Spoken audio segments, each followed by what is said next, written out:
Hello everyone, welcome back to candlestick series. आज के इस सीरीज में हम ट्विजर बॉटम के ऊपर चर्चा करने वाले हैं, क्योंकि ट्विजर बॉटम एक रिवर्सल कैंडलस्टिक पैटर्न है जो कि मार्केट में हाई एक्यूरेसी के साथ मार्केट को रिवर्स करता है।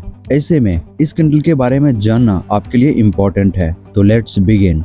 ट्विजर बॉटम कैंडलस्टिक पैटर्न एक रिवर्सल कैंडल पैटर्न होता है। ये कैंडल दो कैंडल के कॉम्बिनेशन से बनता है। पहला कैंडल बेयरिश को दर्शाता है और दूसरा कैंडल हाई बुलिश को दर्शाता है। इसमें पहला कैंडल का कलर रेड कलर का होना चाहिए और दूसरे कैंडल का कलर ग्रीन कलर का होना चाहिए और दोनों का बॉटम सेम जगह पे होना चाहिए, यानी कि बेयरिश कैंडल जहाँ पे क्लोज होता है वहीं से बुलिश कैंडल ओपन होना चाहिए और 1% भी वहाँ पे वीक नहीं बनना चाहिए, यानी कि दोनों का बॉटम सेम होना चाहिए। तो ये बुलिश ट्विजर बॉटम कैंडलस्टिक कहलाता है। इसकी फॉर्मेशन कुछ इस तरह से होता है। जब मार्केट डाउन ट्रेंड में होता है और सारे कैंडल ये दर्शाता है कि मार्केट यहाँ से बेयरिश पोजीशन में जाएगा, लेकिन एक कैंडल दूसरे कैंडल के क्लोजिंग के साथ ही ओपन होता है, यानी कि रेड कैंडल का जो क्लोजिंग होता है सेम उसी जगह से एक बुलिश कैंडल बनता है और वो ओपन होने के साथ ही ऊपर जाने लगता है, यानी कि वो नीचे अपना वीक नहीं बनाता है बल्कि वो ऊपर ही जाता है। तो इससे कंफर्म हो जाता है कि बायर वहाँ पे एंट्री कर लिया है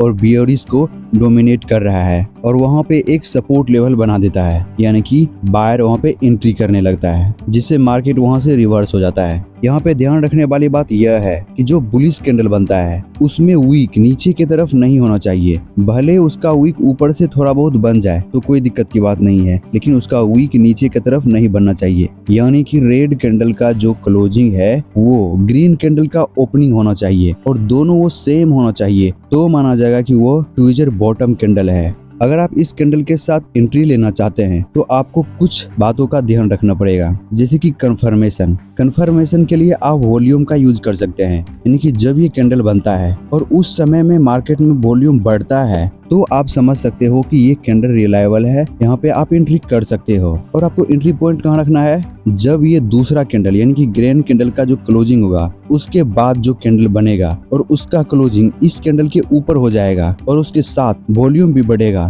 तो आप वहाँ पे एंट्री कर लोगे और इसका स्टॉप लॉस आप ट्विजर के नीचे रखोगे, यानी कि रिवर्सल कैंडल के नीचे, और अपने टॉलरेंस के हिसाब से आप अपना यहाँ पे टारगेट सेट कर सकते हो। तो आई होप आप इसे अच्छे से समझ गए होंगे। तो आज के लिए इतना ही, मिलते हैं नेक्स्ट वीडियो में किसी नए कैंडल के साथ।